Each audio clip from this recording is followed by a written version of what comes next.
Hi, Vicki here of ChakraBoosters.com. I'm the author of The Key to the Chakras, and you're watching the second video in a series of the best essential oils to heal each chakra. So we're looking at the second chakra, the Sacral Chakra. Now this is the symbol, this is my healing tattoo for that. And the reason I'm putting this in the video is because this does a great job of boosting and balancing your sacral chakra when you wear it just below the belly button in front or in between the sacral divots on your lower back. But you don't want to mix my tattoos with oils, and here's why. Oils take my tattoos off. So they're both really good techniques for balancing, but I just want to warn you not to do them at the same time. Okay? So let's talk about what the best essential oils are for boosting your feminine chakra. Now, the sacral chakra is orange. That's why I'm wearing this dress, and that's why I'm wearing a dress. It's all about the divine feminine. It's about play and joy and ease and flow. And it's related to your sense of taste. Your two lowest chakras are your most embodied chakras. So I find that the sense of smell, which is so primal, is the most effective in healing the root and the second chakras. And the way that you use it's important too. The second chakra responds really well when you use your essential oils in the bath, which is a really nice way to use the element of water, the relaxing and sensuous and pleasurable element of water, and the scents that actually boost your water chakra. But I do want to warn you that you never want to put essential oils directly into your bath because they'll float on the water and they'll come into direct contact with your skin. All essential oils have great medicinal value, but they're potent and they can be dangerous. They should always be cut with a carrier oil. And there's many recipes online for making your own bath salts. So that's a really good way. You cut them with certain carrier oils and then you mix them into Epsom salts or some sort of rock salt that you can then put into your bath. So you have to look that up online. But what I do want to warn you is whether you're going to use a diffuser or whether you're going to try to actually just use it from smelling, try to always dilute it. You could smell it. Smelling's like the one way that you can usually take it undiluted, but do be particularly careful with the bath because that fools people because we think, oh, it's in the bath, it's okay. No, it gets in little clumps of oil and it can get on the skin. So make sure you're either turning it into salt or you're diffusing it greatly with other oils. Okay, so what are the oils that actually boost this feminine energy? First of all, ask yourself, what are the smells that are usually in perfumes, right? There's a distinct smell. It's a wide range, but it's usually really sweet or flowery and delicious. These are the scents that are in feminine perfume. Feminine perfume usually smells different than men's cologne. Well, it's these same kind of flowery, delicious, and sweet scents that are the best for healing the sacral chakra. If a scent makes you feel feminine, take my word for it, that's helping to heal your sacral chakra because it's not the same for everyone. So do test. If you go into a store and they have a lot of choices for essential oils, which one actually makes you feel more feminine? Which one sort of makes you want to cha-cha or makes you want to melt a little bit? And men, you're included in that. Which scents just bring you into a more sensuous, more gentle, more flowing mood? Here are some of the general ones that work for everyone. In particular, most of them are aphrodisiacs. So the first one is rose oil. Now it's kind of pricey, so you might want to go to some of the others, but rose is the quintessential flower, right, of the romantic life.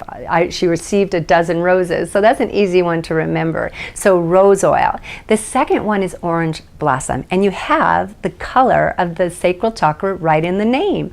Orange blossom. It's also known as Neroli, N-E-R-O-L-I. So you might see it as that. And that's what you'd want to buy. That's equivalent, same thing as orange blossom. I'm kind of a little partial to it just because of its name. Feels good, right? Another one is sage. Now, sage is one of these really good oils like lavender that has a lot of applications with different chakras. In this particular case, sage is a producer of estrogen, or if it's not a producer, it's actually it boosts it, it ups your estrogen, and estrogen is the feminine hormone. So sage is actually the only one in all these oils that I'm mentioning that is not actually usually considered an aphrodisiac, but it does boost your estrogen, okay? Ylang Ylang is our next one. Now Ylang Ylang, I almost was like confused for a minute because Ylang Ylang confuses me itself because it has a silent Y. It's pretty weird. Y-L-A-N-G, Y-L-A-N-G.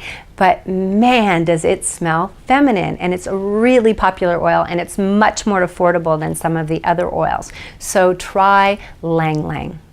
The next one I'm going to suggest is jasmine. Now, who doesn't love the smell of jasmine? When you're around jasmine blossoming in the spring, it smells so feminine, so delicious, so sweet. I know people that nibble on the little jasmine blossoms. So jasmine's a wonderful feminine chakra booster. And finally, we have fennel. Now, fennel is not as much, it's much more subtle than these other ones that we've talked about. But fennel, they say, boosts feminine libido. Now, male libido is a little different. It's go for it. And feminine can just be sort of a soft, relaxing opening. So all of these, except for sage, are actually considered by some people, because you're going to get differing opinions, to be aphrodisiacs for a woman. So that means either they relax, open, or actually pick up the libido. Fennel is the one that if you want your libido to actually rise, you want to be the one who's like, I'm excited about this, then you want to look at fennel. I know this is true for a woman. Now, if you're a man, I'm not quite sure how the fennel works for you. I do know you might want to watch not taking too much sage, because I doubt you want to have too much estrogen. Okay guys, so that's it for the essential oils for the sacral chakra. You can also wear my Chakra Booster tattoo. It's a really sensual and sexy tattoo. And you know what's interesting about it is it's manufactured in the exact same place as all the other tattoos. But it's the only tattoo that I sometimes get comments about it sticking and being sticky. So you want to wash it extra well. And all that I can think of, and the only reason I've been able to come up with over all these years and having it happen, is that it is the water chakra.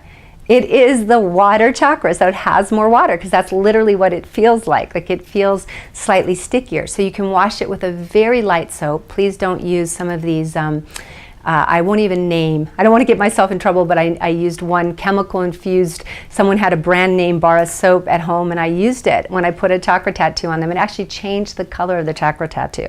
So these are very delicate tattoos compared to some of the chemicals that we have in our homes. So do just use a really sweet, natural soap if you do wash them, and pat them dry. And if you want to put a little tiny bit of baby powder, that'll just give it another little, some sort of natural powder that makes you feel really good and really feminine. And men, you too, you know, because this is about being intimate and soft and relaxed. It's about sacral energy.